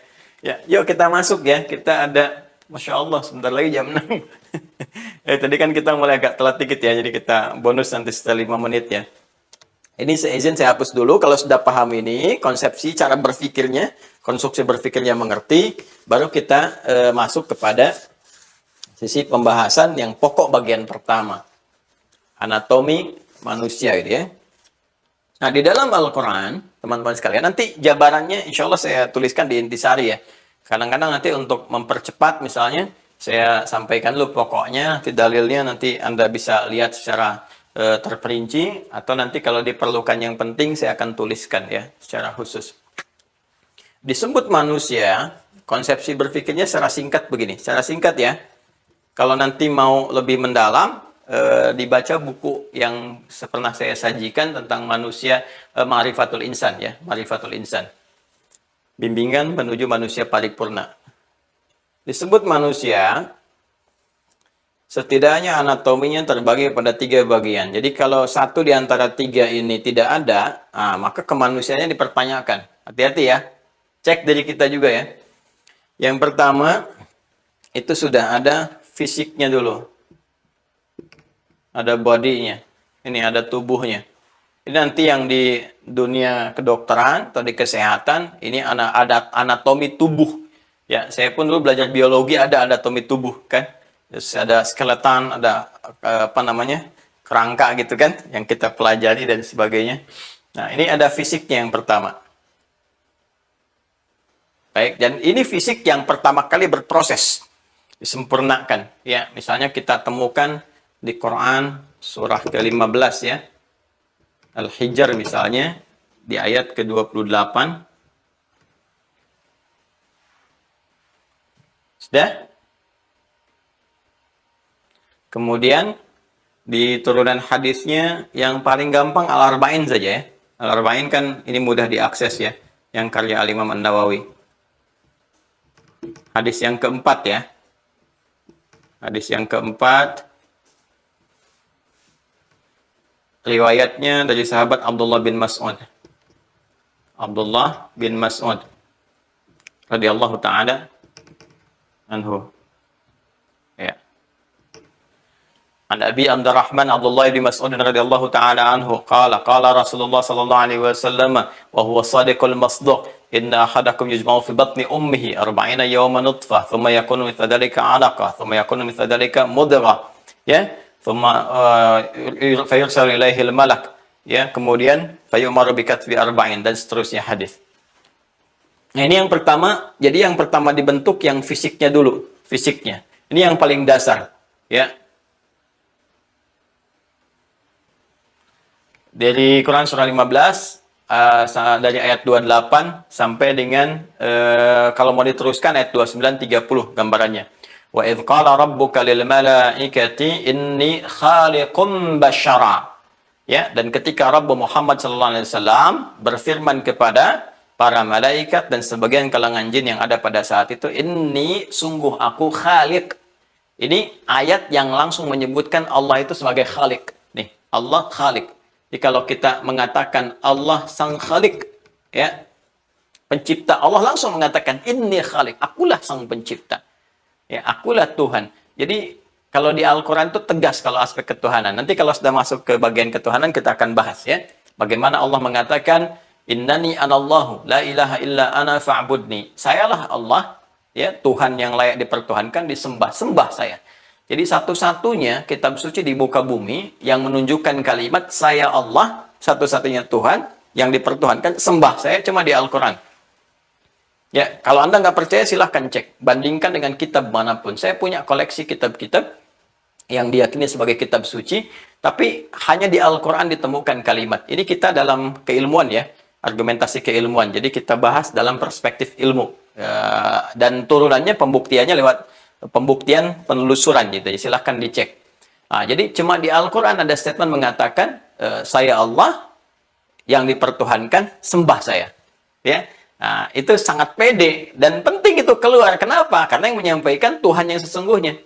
Ya, karena itu Allah yang menyampaikan Tuhan yang sesungguhnya, maka Allah langsung mengatakan. Ya, kan kalau kita manusia tidak memiliki kuasa tertentu, nggak mungkin kan mengatakan, Anda kan nggak mungkin mengatakan saya presiden sementara Anda bukan presiden. Mustahil kan? Pasti ada kekakuan kalau nggak di lisan, di tulisan. Ya, Anda mengatakan saya raja, tapi Anda bukan raja, nggak mungkin kan?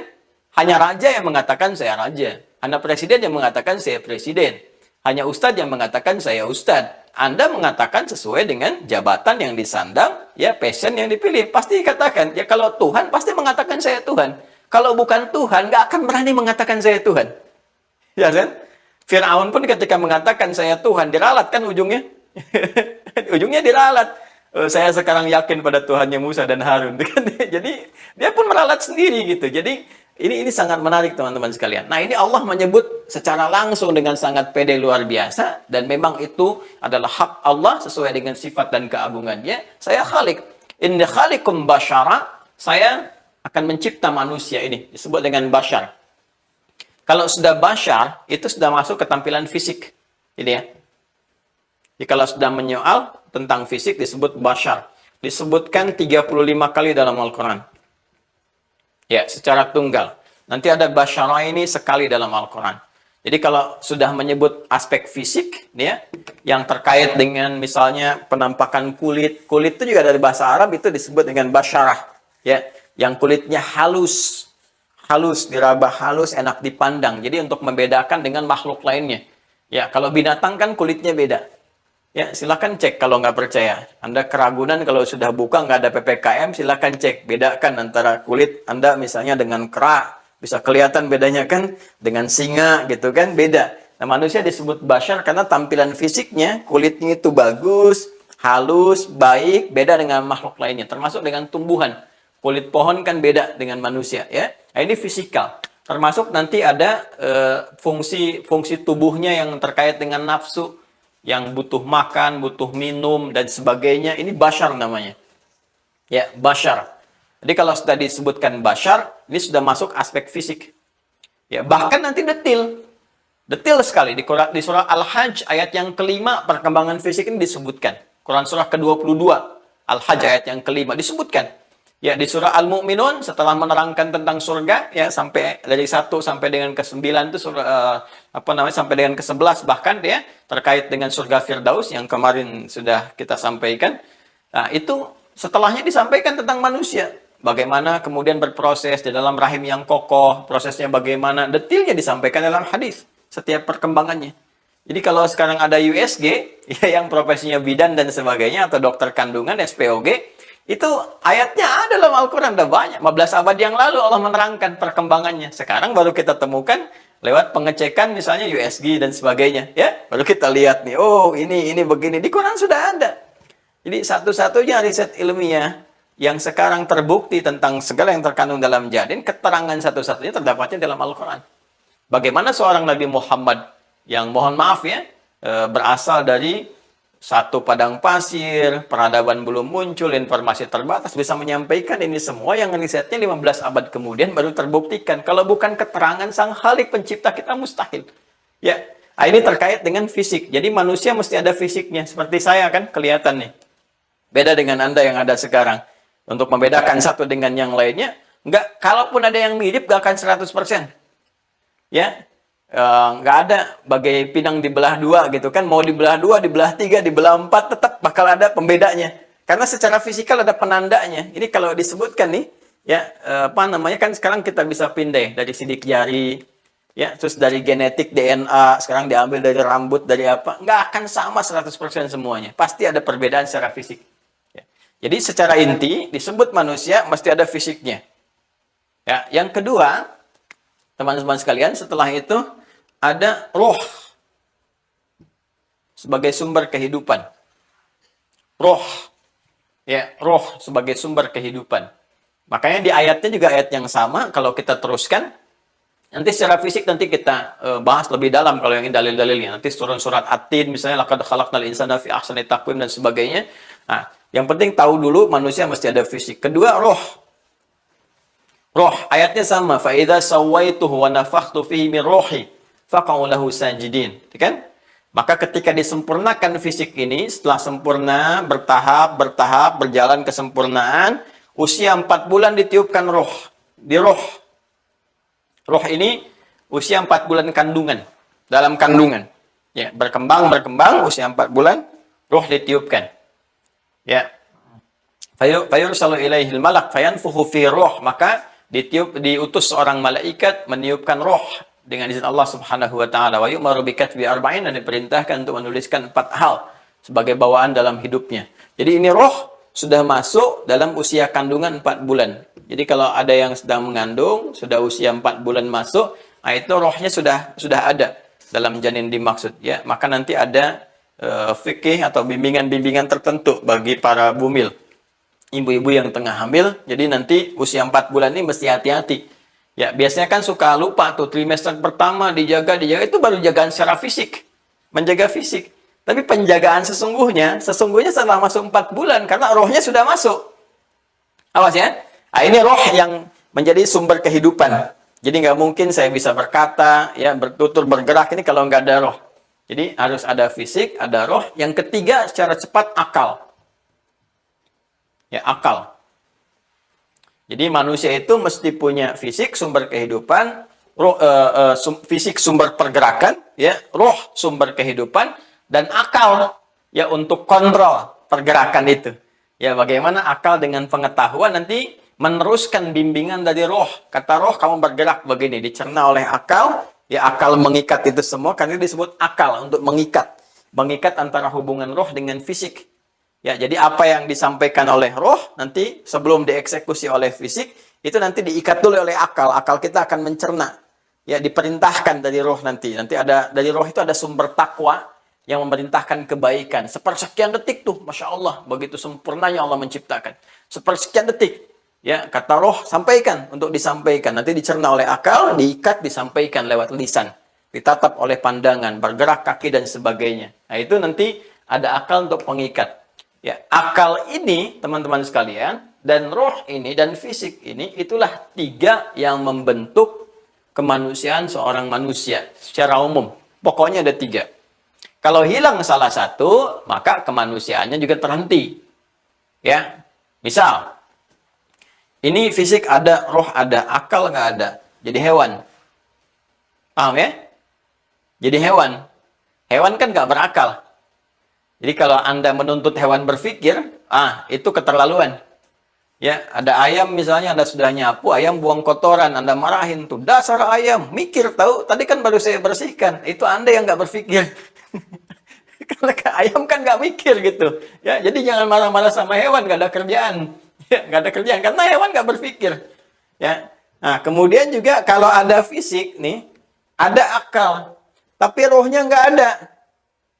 Ini namanya jasad sudah terhenti, ya, sudah meninggal. Roh nggak ada tuh udah meninggal. Ya, kalau roh dicabut, ini fisiknya ada gitu kan. Kemudian juga ini masih bersemayam, walaupun tidak berfungsi, kan, bersemayam dalam dirinya karena nggak ada rohnya. Jadi ini nggak hidup, ini meninggal. Karena unsur kehidupan dicabut, dia meninggal. Jelas ya? Nah, kalau rohnya ada, akalnya ada, fisiknya nggak ada, ini gentayangan. Mustahil ini. Ini mustahil nih. Ya, kuntilanak, pocong, genderuwo, macam-macam dan sebagainya, itu istilah-istilah manusia gitu ya. Nah, ini nggak ada. Jadi kalau sudah fisiknya nggak ada, ini juga nggak ada kehidupan, gitu kan? Maksudnya nggak bisa bergeraknya seperti apa nih? Ya, karena itu, mohon izin, manusia disebut manusia dengan sifat basyariahnya, kebasyarannya, mesti ada fisik, roh, dan akal. Apa kaitannya dengan agama? Kaitannya adalah setiap bagian dari manusia ini, saya tidak katakan tubuh ya, setiap bagian dari manusia, teman-teman sekalian, ini memiliki kebutuhannya masing-masing. Harus ada nutrisi, harus dipupuk, kalau nggak hidup. Ya, kita ambil contoh misalnya fisik nih. Fisik ini punya kebutuhan, punya nutrisi. Kalau nggak dipenuhi, lemas.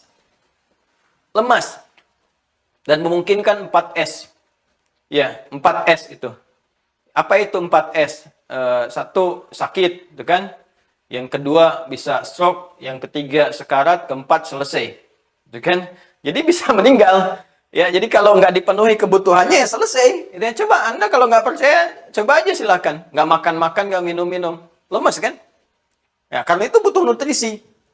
Nutrisi ini pun nanti akan turun ayat Quran mengatur bagaimana fisik ini supaya sehat, nutrisinya bagus. Ya, contoh, misalnya contoh, turun Quran surah kedua ayat 168, Al-Baqarah ayat 168. Ya ayyuhan nasu, hei semua manusia. Nih yang tadi hudal linnas. Hei semua manusia. Hukum universal. Ya, kulu mimma fil ardi halalan thayyiba. Silahkan Anda berpetualang di bumi, minimal untuk memenuhi kebutuhan hidup Anda secara fisikal, cari makan. Tapi harus yang menyehatkan, nutrisinya bagus, halalan, cari dengan cara yang halal, ya kan? Ya, kalau nggak halal juga jadi pikiran, jadi nggak bagus juga ke fisik. Ya, kemudian thayyiba yang menyehatkan. 5.000 halal, tapi dicari yang membuat diri kita sakit misalnya kan. Makan nasi uduk pakai sambal, sambalnya sebaskom, ya nggak thayyib. Halal tapi nggak thayyib, gitu kan? Nah, jadi konsepsinya apa? Kalau kita ngikutin satu ayat ini saja, sehat fisik kita itu. Sehat. Ya, ada ayat nanti tentang ini halalan thayyiban, ada ayat melarang makanan-makanan yang diharamkan. Kenapa? Karena berdampak kepada fisik. Makanya ada yang diharamkan. Makan daging A misalnya, makan B, makan C, makan D. Kenapa yang haram? Ini diharamkan. Sebetulnya bukan sekedar untuk mengharamkan. Ini haram, larang. Bukan itu tujuannya. Ada sesuatu yang besar untuk kemaslahatan hidup kita. Makanya haram itu seakar dengan kata hormah. Hormat itu kehormatan. Hormat itu dari bahasa Arab. Hormat itu dari bahasa Arab. Dari kata hormatun. Kenapa muncul hukum haram? Untuk menjaga kehormatan manusia. Supaya tetap terhormat. Ya, jadi kalau ada makanan yang baik-baik, yang halal-halal, kenapa cari yang haram gitu kan? Nah, ini fisik. Kalau nggak makan ini, bermasalah. Akal juga sama, butuh makanan, butuh nutrisi. Ya, apa makanannya? Pengetahuan, ilmu. Makanya banyak ayat di Al-Quran itu, ayat-ayat yang mendorong kepada penguatan pengetahuan. Ya, misalnya wahyu pertama turun, Iqra, bismi rabbikal ladzi khalaq. Ya, kemudian nanti afala yatadabbarun Al-Quran. Tadabbur. La'allakum tatafakkarun. Tafakkur, mengembangkan pemikiran kita. Ya, ada tadzakkur, tafakkur, tadzakkur, tadabbur dan sebagainya. Ayat-ayat riset banyak di Al-Qur'an itu yang mendorong kita untuk mengembangkan pengetahuan. Karena penting akal berkembang. Ada jutaan ya di bagian sel tubuh kita itu yang menyambungkan kepada saraf-saraf kita yang terhubung kepada akal. Kita sehari nggak baca aja nggak dapat informasi, itu bisa mati sebagian dari sel-sel tertentu yang terhubung kepada akal kita atau saraf-saraf tertentu. Ya, makanya penting kita belajar mencerna. Ini kan Allah kasih pendengaran dan penglihatan. Ya, salah satunya kan sumber pengetahuan supaya akal terus terjaga, dapat nutrisi. Coba kalau Anda sehari nggak mau dengar, tutup telinga dan nggak lihat, itu pasti akan berpengaruh kepada fisik kita. Ya, minimal pusing, minimal capek, lelah itu penat. Nggak percaya silakan tes sehari aja, nggak dengar, nggak lihat. Jadi tutup telinga sekuat-kuatnya, tutup mata begini, itu akan berpengaruh kepada keseimbangan kehidupan kita, pada tubuh kita bahkan dan sebagainya. Karena itu masih butuh kita masukkan. Ya, karena itu di Quran surah ke-17, teman-teman sekalian, Al-Isra ayat 36, itu yang paling dasar pendengaran dan penglihatan itu disebut sumber pengetahuan. Wala taqfu ma laysa laka bihi ilmun innas sam'a wal basara wal fuada kullu ulaika kana anhu mas'ula. Jangan ikuti segala hal yang tidak punya dasar pengetahuannya. Yang bisa dicerna lewat pikiran, lewat akal. Inna sam'a, sungguh pendengaran itu, sumber pengetahuan. ya, wal basara dan penglihatan itu, wal fuada dan akal kita itu, ya, untuk mencerna itu, ya, itu bagian dari sumber pengetahuan, nalar. Fuad itu nalar, ya. Jadi pandangan, penglihatan kita, pendengaran kita, kemudian nalar kita itu suatu saat akan ditanya, kata Allah, dipertanggungjawabkan sebagai sumber pengetahuan. Ini teman-teman sekalian. Jadi butuh nutrisi, makanya kita sekolah kan? Sekolah. Rata-rata kan S, ya, S, SD, S, SMP, S, SMA, S1, S2, S3, ya, S4, kerupuk 3, semua S kan. Ya, itu untuk memenuhi apa? Ini kebutuhan akal. Jadi Anda bayangkan yang fisik saja butuh nutrisi. Akal saja butuh nutrisi sampai kita sekolah, baca ini itu. Sekarang sumber kehidupan utama yang menggerakkan fisik dan akal, masa nggak butuh nutrisi?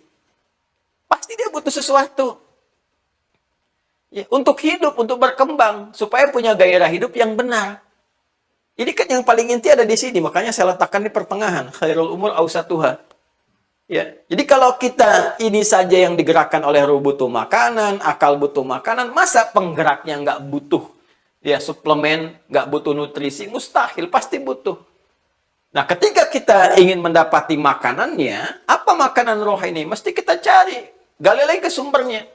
Kata Allah di Quran surah ke-17 ayat 85. Al-Isra ayat 85. Yas'alunaka 'anir roh. Mereka banyak bertanya kepadamu tentang hakikat roh. Roh ini bagaimana? Esensinya apa? Ya kan? Kemudian kebutuhannya apa? Jadi kalau ada sekarang misalnya penelitian tentang roh, ya penelitian yang terlambat juga. 15 abad yang lalu udah ada yang tanya-tanya begitu. Turun ayat, Qulir rohu min amri rabbi. Khusus masalah roh ini, min amri rabbi adalah urusan Tuhanku, Rabbku, urusan Allah. Jadi semua yang terkait dengan kebutuhan roh ini, karena ini dasar pokok kehidupan dan sebagainya, sumbernya langsung dari Allah. Ya. Kalau ini Allah lekatkan lewat ikhtiar. Allah lekatkan lewat ikhtiar. Ini sumbernya dari Allah juga. Kebutuhan fisik sumbernya diterangkan oleh Allah. Nih begini, kamu ikhtiar begini. Nih begini akal, kamu ikhtiar. Kamu yang belajar, kamu begini-begini. Roh, semua kembali kepada Allah ketetapannya. Sumber kehidupan, sumber penggerak, sumber inti, dan sebagainya. Allah yang maha tahu ingin menetapkan. Nah, ini ada sesuatu yang penting. Kenapa ketika urusan roh ini, semua dikembalikan kepada Allah subhanahu wa ta'ala secara langsung. Sementara yang ini kita diberikan keterangan, walaupun sumbernya dari Allah juga. Ini dari Allah juga, tapi kita diberi keterangan. Kamu silahkan makan, silahkan beraktivitas, diberi keluasan. Cuma ini jangan yang disentuh yang begini. Ya, dan jangan bertanya, kenapa yang enak-enak itu yang dilarang gitu kan? Gak usah bertanya begitu. Cari aja, begini, begini, begini, begini. Ya, masuk ke sini, silahkan kerjakan. Tapi ketika masuk kepada roh, spesifik Allah katakan, Qul rohu min amri rabbi, wa ma utitu minal ilmi illa qalila. Kalian gak bisa menguasai segala hal, kata Allah. Ada satu bagian yang semua dilekatkan langsung kepada Allah, Allah yang berikan langsung. Masya Allah, makanan roh itu Allah yang langsung berikan. Ya, Allah menunya yang langsung tampilkan, ya. Laisa kamitsli syai', jangan dibayangkan macam-macam, nggak boleh. Yang saya sampaikan ini tata kebahasaan. Allah yang langsung tampilkan menu untuk roh, Allah yang siapkan kebutuhan-kebutuhan roh dan sebagainya. Nah, semua hal yang disiapkan oleh Allah itu untuk menjadikan roh ini semakin kuat, semakin hidup, sehingga semakin mendekatkan kebutuhan-kebutuhan manusia dalam kehidupan terpenuhi dan menjadikan dirinya semakin dekat dengan Allah Subhanahu wa taala. Ini rahasianya. Jadi, kenapa Allah berikan semua kebutuhan roh itu langsung dari Allah Subhanahu wa taala, ya, menunya, macam-macamnya dan sebagainya? Tujuannya pertama untuk memberikan bimbingan pokok kepada manusia supaya benar menjalani hidup, karena ini intinya, jangan sampai keliru. Ya. Yang dengan ini fisik digerakkan dengan benar, akal digerakkan dengan benar, sehingga ilmunya juga benar, fisiknya benar, dan dalam kebenaran ini terbangun kedekatan dengan Allah Subhanahu wa taala. Sesuatu yang dekat, sangat dekat, dekat itu disebut dengan dana. Dana. Di antara maknanya dekat. Ya. Wadanal jannataini dan, kan? Nah, dan ada di surga itu hal-hal yang berdekatan, sangat dekat sehingga mudah diraih. Kan? Pengen ini makanan, ambil saking dekatnya gitu ya. Orangnya disebut dengan dani, namanya. Dani itu yang dekat, ya. Jadi nanti ada dana begini, ada dana sifatnya rendah, dana yaddu dunuan, sifatnya disebut dunia. Kenapa dunia disebut dengan dunia? Dunia. Oke. Ya, dunia. Ya, dunia mataun kan dunia. Ini seakan dari kata dana juga. Sesuatu yang dekat, sesuatu yang singkat, ya, sesuatu yang rendah. Kenapa dunia disebut dengan dunia sifatnya? Karena segala kehidupan di sini berlangsung singkat. Kayaknya baru kemarin ya, kita SD, sekarang udah punya anak, udah punya cucu dan sebagainya. Ini dunia. Ya, hubungannya dekat. Dan kalau kita terlalu mengejar dunia, maka akan rendah kehidupan kita di mata Allah Subhanahu wa taala. Dana sesuatu yang dekat, sesuatu yang rendah, sesuatu yang berkonsekuensi. Frame yang meliputi sifat ini disebut din namanya. Ad-din. Kama tadinu tudan. Masih ada terkait dengan ini. Din. Kenapa din disebut din? Ya, karena dengan din ini kita bisa membangun kedekatan dengan Allah Subhanahu wa taala. Saya ulang, kenapa din disebut din? Karena ketika masuk kepada frame ini, frame din ad-din ini, maka akan terbangun kedekatan dengan Allah Subhanahu wa taala dari kata ini. Ya. Dekat. Singkat. Jadi orang yang bisa masuk ke dalam frame din ini, semua komunikasi dengan Allah itu akan dijawab begitu singkat. Makanya orang-orang yang kuat dinnya, berdoa langsung dijawab. Pengen ini diberikan, ini dibimbing, cepat. Ya, cepat sekali. Singkat, dekat dengan Allah Subhanahu wa taala. Sebaliknya, orang-orang yang menjauh dari ini maka sifat muncul. Sifat dari dana itu rendah, terendahkan. Orang yang menjauh dari din, ya rendah di hadapan Allah Subhanahu wa taala. Tidak punya nilai di hadapan Allah Subhanahu wa taala. Kembalinya begitu rendah. Itu konsepsinya. Karena itu ada orang Arab mengatakan kama tadinu tudan, sebagaimana engkau memeluk ad-din, masuk dalam ad-din, maka di situ pula engkau akan dibalas. Apakah engkau dekat atau jauh dengan Allah Subhanahu wa taala.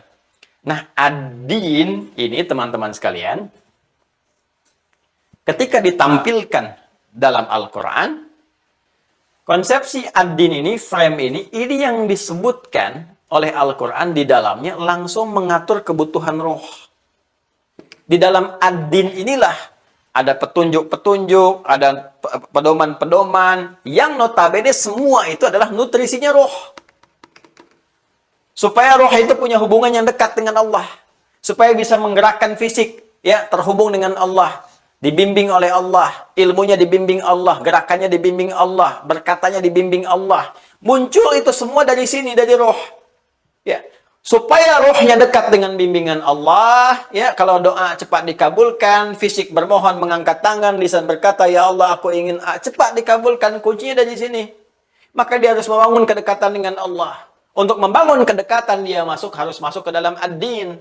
Ad-din inilah yang diterjemahkan dalam bahasa kita dengan nama agama.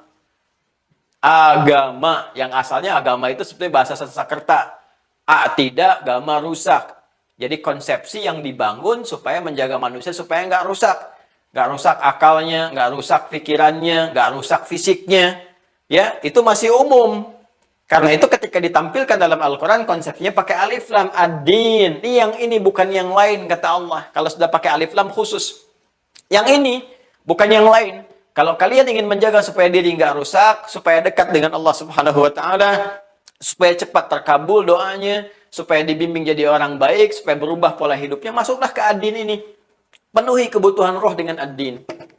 Apa ad-din yang dimaksudkan di sini? Maka turunlah Quran surah ketiga Ali Imran. Ya. Ayat ke-19. Paling kiri agak ke atas sedikit di mushaf standar. Surah ketiga Ali Imran, ayat ke-19. Inna dina indallahil Islam.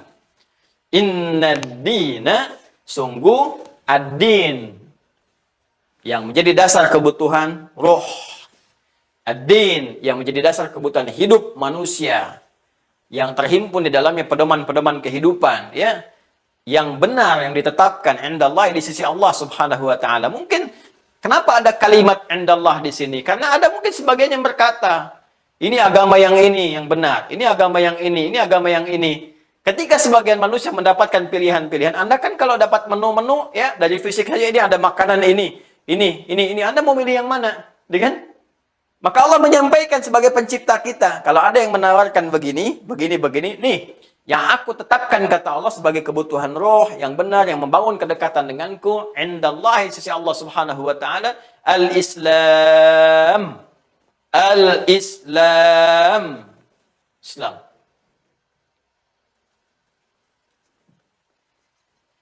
Ya, dengan alasan inilah kita bisa menetapkan bahwa setiap manusia itu perlu beragama. Perlu berdin, karena itu kebutuhan rohnya. Nggak mungkin ada yang nggak beragama, mustahil. Mustahil. Karena kebutuhan roh. Ya. Tapi ketika Allah mengatakan, indallahi, inna dina indallah, artinya apa? Ya, artinya apa? Artinya dalam kehidupan boleh jadi ada tawaran-tawaran, ada dorongan nafsu, ada macam-macam untuk memberikan konsepsi pemenuhan roh, kebutuhan rohnya. Ya. Ya, jadi kalau ada statement mengatakan ateis misalnya kan, ateis. Ya, teis itu kan dari kata teos ya. Teo itu Tuhan, a itu tidak. Kan tadi saya katakan tidak bertuhan gitu ya. Sebetulnya bukan nggak bertuhan. Tuhannya itu ya pemikirannya itu. Ateis itu ya ketidakannya itu. Jadi dia menuhankan dirinya sendiri, menuhankan nafsunya. Ya, untuk pemenuhan kebutuhan rohnya dan tidak didapatkan. Kalau makanan nggak tepat kan, rohnya juga nggak seimbang. Ya kan? Nah, karena itu sesungguhnya teman-teman sekalian, semua manusia itu butuh agama. Ini alasan kenapa kita mengatakan di awal kebutuhan manusia untuk beragama. Jadi setelah kita tahu anatomi kemanusiaan kita dalam Al-Quran, dalam hadis, nah itu bisa dibuktikan secara ilmiah. Kita merasakan seperti kita butuh makanan, butuh minuman, butuh belajar, butuh pengetahuan, roh kita pun butuh nutrisi. Yang tiada lain ditemukan di sini. Di ad-din. Karena itu semua manusia yang hidup pasti akan mencari kecenderungan untuk menentamkan hatinya, jiwanya. Pencarian yang sesungguhnya itu sebetulnya mencari nutrisinya. Ini nggak akan ditemukan kecuali di ad-din. Dan kata Allah, kalau ada tawaran-tawaran kepada Anda, ya, misalnya ini begini, ini begitu, ini begini tawaran ini, maka tetapkanlah pada diri Anda, kata Allah, ini yang ditetapkan oleh Allah sebagai kebutuhan hidup kita itu dalam konsepsi ad-din adalah apa? Islam. Karena itulah kita memilih Islam. Ya, belum selesai nanti. Kenapa pilihan kita jatuh kepada Islam? Kita akan turunkan kembali. Sehingga kita bisa bandingkan. Ini Al-Quran itu luar biasa indah. Objektif. Ya, kata Allah, saya nggak paksa. Saya nggak paksa Anda untuk memilih Islam. Ya, la ikraha fid din. Cuma ada di dalam Al-Quran tuh. La ikraha fid din. Ya, Quran surah kedua itu. Al-Baqarah. Masih ingat? Ayat 286. Ayat 256, bukan 286, 256. Ya, paling kiri sebelah bawah. Setelah ayat kursi itu, ya. Kemudian la ikraha fid din, tidak boleh ada paksaan. Indah sekali Allah itu meminta kita untuk menganalisis sehingga menemukan kebenaran itu. Lalu Allah berikan taufik, Allah berikan petunjuk, berikan hidayah, berikan taufik. Gak boleh paksa orang, lakum dinukum waliyadin. Ya silahkan, kamu bisa memilih. Tapi Allah berikan petunjuk ya supaya kita memilih yang benar. Diberikan dorongan-dorongan, gambaran-gambaran, petunjuk-petunjuk digambarkan kenapa kamu pilih ini, kenapa yang lain itu tidak bisa diukur sebagai konsepsi beragama yang ditetapkan dengan standar kebenaran, kita tinggi standarnya. Ya, tapi yang pertama kita pelajari dulu, tahap pertama dulu. Jadi kalau sekarang kita ditanya kenapa kamu pilih untuk beragama, ya kita bisa menjawab karena agama itu kebutuhan spiritual saya. Kebutuhan roh saya. Sama dengan Anda kalau nggak makan kan Anda lemas. Nah saya ini kalau nggak beragama, roh saya lemas. Fisik saya nggak bisa beraktivitas dengan baik. Akal saya nggak bisa kemudian mencerna dengan baik. Itu kebutuhan roh. Ini jawaban pertama. Ya kan? Kenapa Anda pilih Islam? Nah, belum selesai jawabannya. Belum selesai. Nanti ada materi selanjutnya. Saya sudah lewat nih. Lewat 15 menit ya. Mohon maaf. Jadi kalau ditanya, pertama kita mesti jawab kenapa Anda beragama. Jadi jawaban kita yang paling gampang, karena agama adalah kebutuhan roh saya, kebutuhan spiritual saya, soul, spirit. Ya, jadi seperti tubuh saya nggak makan, saya bisa lemas. Kalau saya pun tidak beragama, pasti hati akan gelisah, hati tidak akan tenang. Ya, jadi kalau nggak percaya, Bapak Ibu silahkan lah. Hati itu pasti butuh ketenangan. Dan ini yang menggerakkan semua kita beraktivitas. Kalau dia nggak tenang, nggak akan nyaman kita beraktivitas. Dan sumber ketenangan itu nanti ada dalam agama. Ada dalam agama, itu sumber segalanya. Nah sekarang persoalannya, kenapa yang kita pilih adalah Islam? Kenapa Allah menetapkan agama yang benar itu Islam? Apa standar kebenaran Islam itu? Kenapa kita memilih Islam? Apa standar kebenarannya? Bagaimana kalau dibandingkan dengan kepercayaan lainnya, keyakinan yang lain? Bagaimana kita bisa menjawab syubhat-syubhat yang muncul, semua agama sama, tinggal kita pilih menuju Tuhan yang sama. Gimana cara membuktikannya? Menjawabnya seperti apa? Nanti saya pun sudah ada referensi, termasuk juga dari buku-buku dan sebagainya, dari aspek sejarah. Ya, tapi kita akan kembali kepada Al-Quran dulu. Insya Allah, nanti itu yang akan kita pelajari di pertemuan berikutnya hari Senin, insya Allah ya. Hari Senin. Jadi, ini kita baru masuk ke pokok bahasan kedua. Anatomi manusia dalam Al-Quran. Nanti ada ujiannya ya.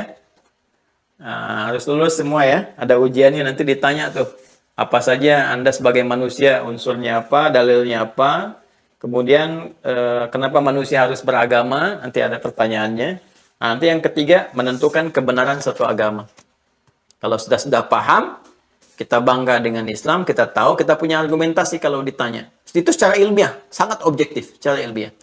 Nah, nanti kalau sudah seperti itu, bagaimana menguatkannya? Menguatkan keislaman. Jadi kalau sudah paham Islam itu benar, menurut kita ya, pemeluknya, itu harus ada itu loh. Ya, dan negara pun menjamin. Jadi pasal 29 ayat 2, negara menjamin kemerdekaan penduduk untuk memeluk agamanya masing-masing dan beribadah menurut agama dan kepercayaannya itu. Jadi ketika kita akan memeluk, kan kita mesti punya keyakinan kan? Ya kan? Kalau kita sudah tahu Islam yang benar, bagaimana meyakinkan pada diri kita? Menguatkan pada diri kita sehingga mengikat Islam dalam kehidupan kita. Sesuatu yang mengikat dengan kuat, dijaga supaya nggak lepas, disebut dengan akidah namanya. Dari kata akada.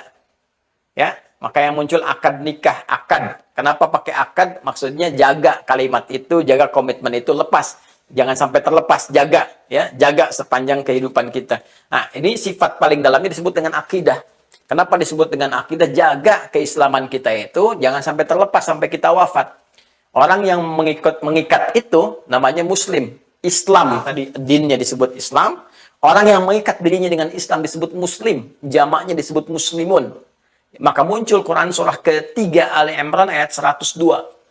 Ya ayyuhalladzina amanu taqullaha haqqa tuqatih wa la tamutunna illa wa antum muslimun. Hei orang-orang yang telah beriman, ya tingkatkan takwamu kepada Allah, jaga tuh keislamanmu, akidahmu itu. Jangan sampai engkau wafat kecuali dalam keadaan memegang akidahmu dengan kuat. Jadi akidah itu mengikat dengan kuat, dengan baik. Ya, dan nggak mungkin kita bisa ikat kalau kita nggak punya keyakinan. Harus yakin dulu kan? Yakin tanpa ragu. Nah, keyakinan tanpa ragu itu disebut iman. Bagaimana kita bisa mendapatkan iman? Ya kan? Seperti apa kita bisa mengikat iman dalam jiwa kita? Yakin tanpa ragu, diikat kuat. Kemudian bagaimana menentukan kebenaran Islam yang kita yakini supaya kita nggak goyah? Itu materi selanjutnya di pokok bahasan ketiga sampai 5. Paham ya? Paham insya Allah ya? Baik, maka kalau paham berlakulah surat Al-Maidah itu. Ya, ini ayat 100 sampai 101. Ya ayyuhalladzina amanu la tas'alu an asya'a in tubdalakum tasukum. Hai orang-orang yang telah beriman. Ini beriman semua kan ya?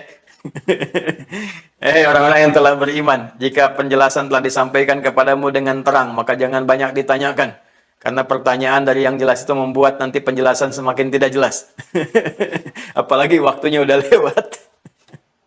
Maka nanti kalau sudah selesai sampai 5 pembahasan, baru kita buka untuk diskusi. Sekarang kita cukupkan dulu. Selanjutnya kewajiban Anda untuk menjawab beberapa pertanyaan. Nanti masuk ke web, kita akan siapkan pertanyaan supaya lulus dari sini, masuk ke yang berikutnya insya Allah. Saya kira itu yang bisa disampaikan. Ini baru pengantar, kita belum baca kitab nih. Ya, belum baca kitab, belum masuk ke fase penjabaran Nabi. Nabi itu ngajarin apa sih pokok akidah kepada umatnya di fase Mekah? Kan harus tahu tuh. Yang diajarkan Nabi apa sih? Itu kan? Nah, ini kita akan lihat seperti apa gambarannya sehingga muncul orang-orang hebat yang bahkan mempertahankan keyakinannya dengan nyawanya gitu ya. Sampai muncul ayat-ayat Quran mengatakan Allah mengadakan perniagaan bagi orang-orang yang mau berniaga dengan jiwanya, dengan hartanya dan sebagainya. Itu ayat tentang apa itu ya? Jangan salah dipahami juga. Tapi yang paling hebat bagaimana akidah itu bisa membentuk karakter seorang muslim yang sangat dahsyat dalam kehidupan. Demikian semoga bermanfaat. Semoga Allah memaafkan kesalahan kita, mengampuni dosa-dosa kita. Semoga Allah menyempurnakan yang kurang-kurang yang kita pelajari, mengoreksi apa yang salah dari apa yang telah kita dapati, dan semoga Allah membimbing kita kepada jalan-jalan yang baik. Saya penting sampaikan, jika ada yang benar itu dari Allah dan Rasulnya. Kalau ada yang salah dari penyampaian saya, itu mutlak kekurangan ilmu saya, ya kesalahan pribadi saya. Mohon jangan diambil kalau ada yang tidak tepat, ya. Dan saya pun sangat senang kalau disampaikan ada yang keliru supaya saya bisa benarkan, ya, sesuai dengan apa sandaran-sandaran yang benar. Cukup ambil pendapat yang lebih baik dan buka wawasan kita, belajar dari guru-guru lain supaya mendapatkan wawasan yang baik sepanjang standar ilmu itu benar, bukan yang aneh-aneh gitu, ya. Silahkan dan ikuti nilai-nilai kebaikan yang utuh. Ambil pendapat yang baik, kalau yang saya salah itu keliru, tinggalkan. Ambil pendapat guru-guru lain, jauhi perdebatan-perdebatan, hal-hal yang kontraproduktif yang hanya menurunkan pahala kita di sisi Allah Subhanahu wa taala. Semoga Allah menjaga kita dan keluarga kita. Allahumma taqabbal minna innaka antas samiul alim. وتب علينا إنك أنت التواب الرحيم. اللهم اجعلنا من أهل القرآن، واجعل القرآن صاحبا لنا في الدنيا وشفيعا لنا في الآخرة يا أرحم الراحمين، واجعلنا من محب رسولك سيدنا محمد وعلى آله وصحبه أجمعين. اللهم يا الله ربنا آتنا في الدنيا حسنة وفي الآخرة حسنة وقنا عذاب النار. صلى الله على سيدنا محمد وعلى آله وصحبه أجمعين. وآخر دعوانا سبحانك اللهم وبحمدك نشهد أن لا إله إلا أنت نستغفرك ونتوب إليك والحمد لله رب العالمين. Assalamualaikum warahmatullahi wabarakatuh.